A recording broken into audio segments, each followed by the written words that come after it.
So I've been trying to make a research on why Sonia lost on her case. I was in denial, Pesapa, but I finally got the whole matter.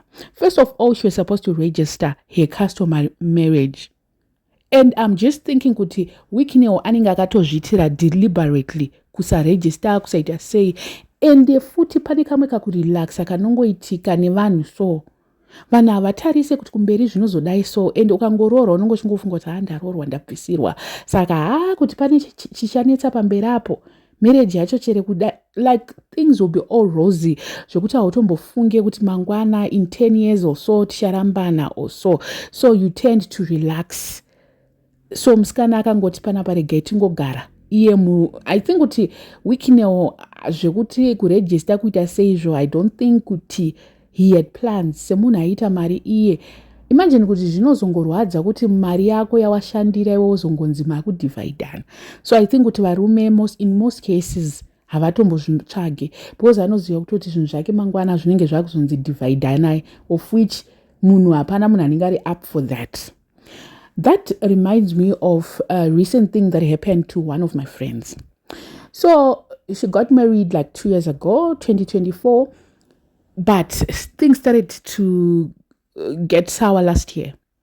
Vanga vatoita white wedding, they went through lobola, so she was married to a lawyer, and lawyer uyu ane zvaakanga amenoti chii, I don't know, but you know malawyers vanenge vachiziva mutemo zvekudaro, vakatosaina pavakatochata vakatoita zvese, but when it came to kuti vadivorsa havachawirirana havachaita sei, mukadzi akati saka toita sei nezvinhu zvedu todii, how are we going to divorce, how are we going to svika nemurume, there is no divorce, there is no sharing panapa because mushato handina kuregister, our marriage is not registered.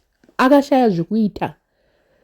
Nyaya iyo ndatongoifunga kuti pane vamwe vanhu unogona kutosaina, wasaina futi muchato woregera kuregister, woregera kuendeswa anyway. Ndo zvaakaitwa shamwari yangu iyo. But vakazoti futi gore rinori vadatombozama kuti vaite work together again, vadzokerana vadii. So amenoti vacharegister here muchato vachaita sei, but anyway that's what she was told last year kuti aiwa muchato hapana wakaregisterwa muchato. Imagine vakachata white wedding, but akazongoti munhu wese chingoita ungoenda nezvinhu zvako imba chichi, kana iwe usina uchawakacontributa ndizvozvo, ndozvaakaudzwa rafu imwe isingatomboita. So I think kuti vanhu must be careful when it comes to marriages. Ipapo customary marriage wasn't registered at all. If she had registered, the matrimonial clause was going to be put into act. Ndo panenge pakuconsiderwa ma-indirect and direct contributions awakaita marriage.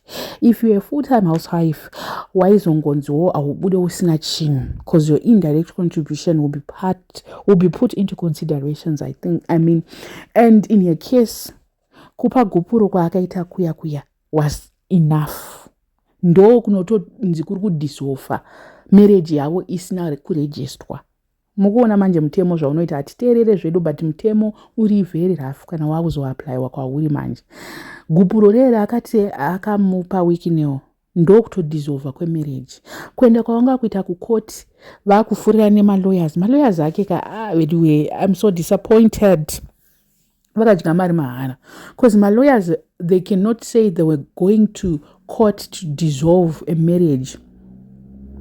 Pesapa, they were trying to go to court to dissolve a marriage. So court yakati there was no marriage. Ndo outcome ye court andika.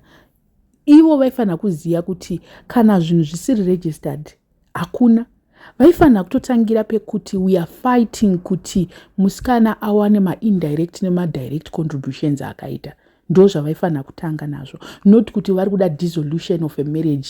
Ndo saka wikineo aiti there was no marriage. He was right on that.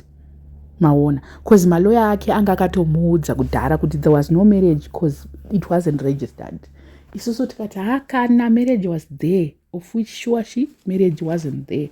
So my lawyers akamukanganisira.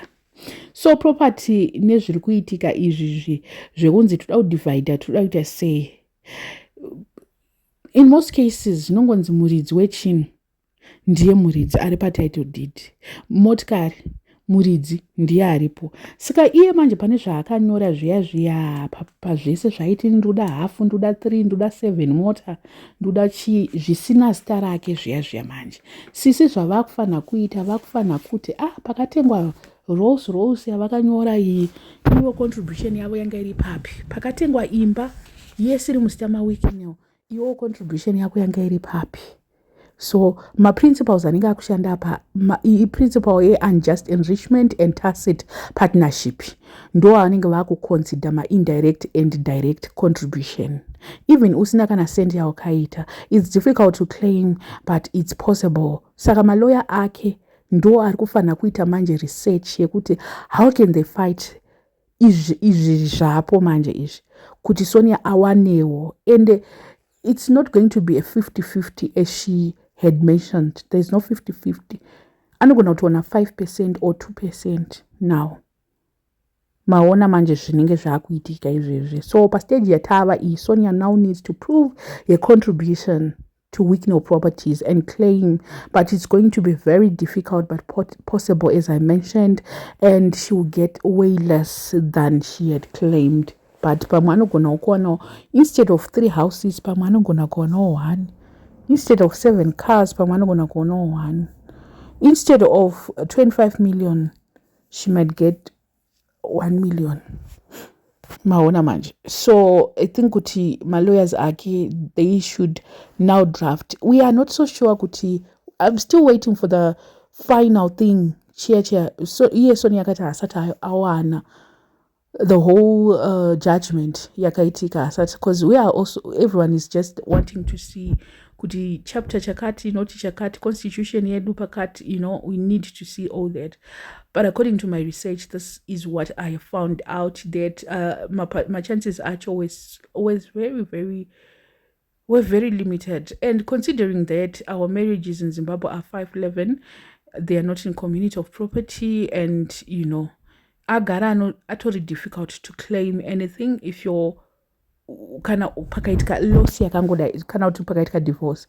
If Sonia, if Wikinell dayanga achida claim for death, yes, she was going to claim things apa zvasiyana nekuti munhu wacho divorce.